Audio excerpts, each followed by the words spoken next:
Andito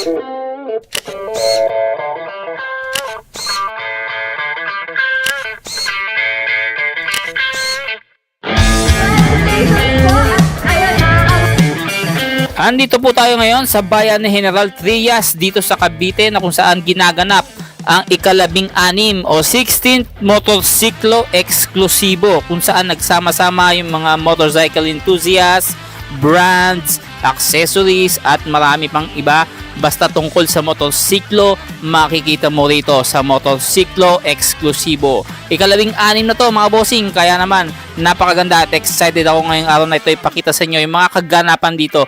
Pwede rin kayong mag-test ride ng mga motor at isa ito sa pag-uusapan natin, itong motor na to na CF230 Dual. Yan ang pag-uusapan natin at iba pa na abangan nyo dito sa ating channel, yung mga na-test ride ko dito. Madaming motor ako tinest ride mga bossing para maipakita ko sa iyo at mabigyan ko po kayo ng test ride experience, lalo na pagka first ride impression, kasama na rin yan. So abangan nyo, stay tuned. Ito yung magiging series ng ating content ngayong linggo na to o this month. So isa-isahin lang natin no mga bossing.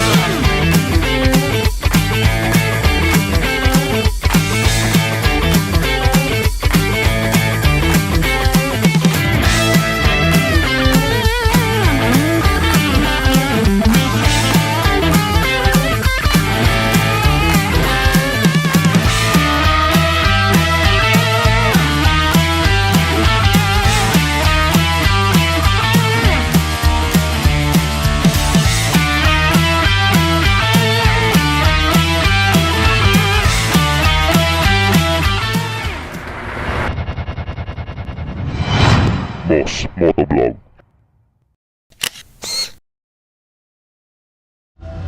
Okay, CF Moto Dual 230 itong nasa harapan natin mga bossing. Una nating nakita to at feature na lang natin dito sa ating channel nung nakaraang Makina Moto Show, ano? Pero mga time na yon, mga ilang buwan pa nakaraan bago talagang ngayon available na po ito ngayong September.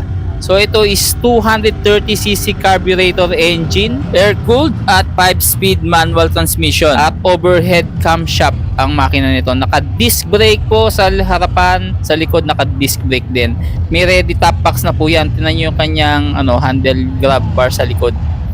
Yan, ready na po ang top box. Ilalagay mo na lang, lalagay ka na ng konting bracket kung GB box ang kukunin mo.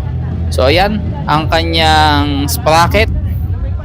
At yung upuan, makikita mo may CF light po na nakalagay dito. At yung upuan niya, naupuan ko po yun at na-test ride ko, maganda yung kapit niya. Actually, kahit sa mga pantalon, naka-jeans po ako nung time na yan.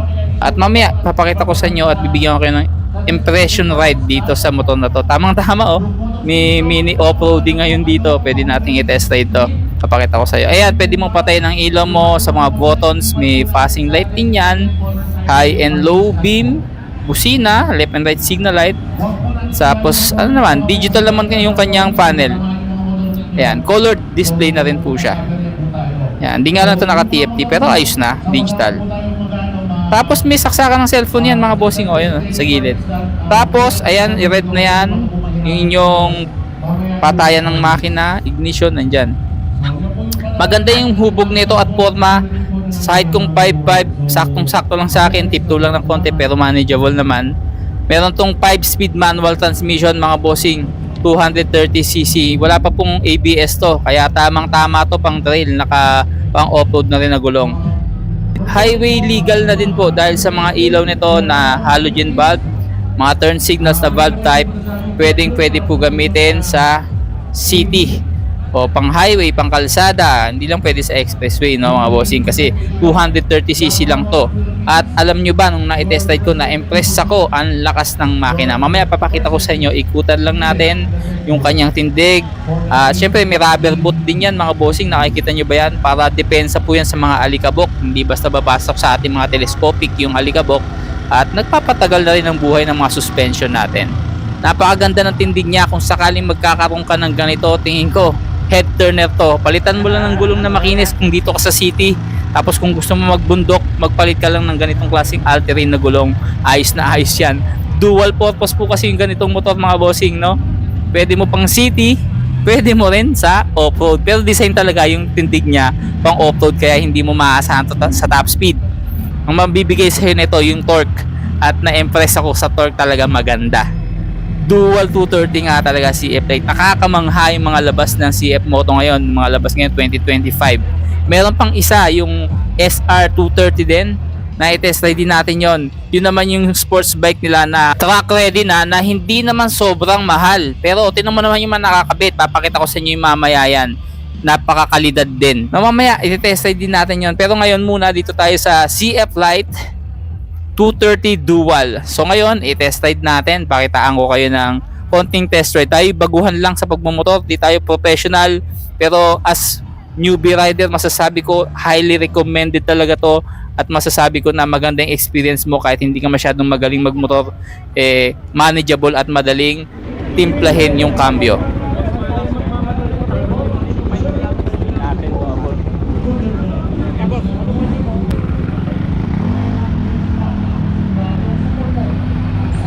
Pwede.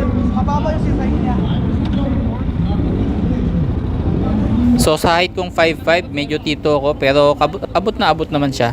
Dahil nga manipis lang yung upuan, pero malambot naman, no? Na-surprise ako, malambot kahit manipis siya. So ayos, upright position ka rito. Ayan, basta marunong kang mangambyo at kahit hindi ka masyadong katangkaran, madali lang din maneho dahil magaang lang siya, 230 lang. Dito naramdaman ko agad yung gaang ng motor at madali siyang imanuyobra. Yung iliko-liko, tapos madali siyang i-balance. Maganda yung ano niya, balance ng motor. At dito kahit malubak, kayang-kaya mo siyang i-maniobra ng maayos. Ayan, sinusubukan ko din yung ano niya, gear, hanggang gear 2 ako.